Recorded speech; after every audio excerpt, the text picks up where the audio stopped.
I am the Tofu Golem. Please enjoy the video. In this video, I will explain how to make delicious lunch burritos. First, gather all your fresh ingredients like cooked rice, seasoned beans, and your favorite protein. Make sure your tortillas are warm and pliable.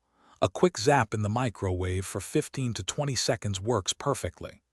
This ensures they won't tear when you roll them, making assembly much easier and more enjoyable.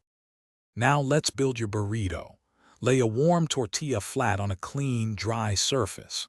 Start by spreading a thin, even layer of rice or beans in the center, leaving about 1 to 2 inches clear around the edges.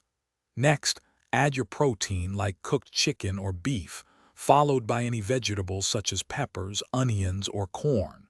Don't overfill it or it will be hard to roll. Achieving a perfect roll is key to a mess-free burrito. First, fold in the left and right sides of the tortilla over your fillings.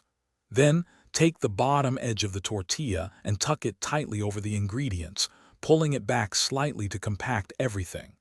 Finally, roll the burrito firmly from the bottom all the way to the top, creating a neat, secure package. Practice makes perfect. Once your burritos are rolled, you can enjoy them immediately or save them for later. For storage, wrap each burrito individually in aluminum foil or parchment paper.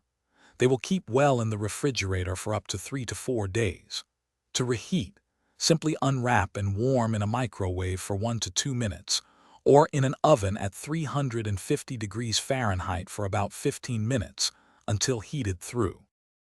Thanks for watching. Consider subscribing if we helped you today.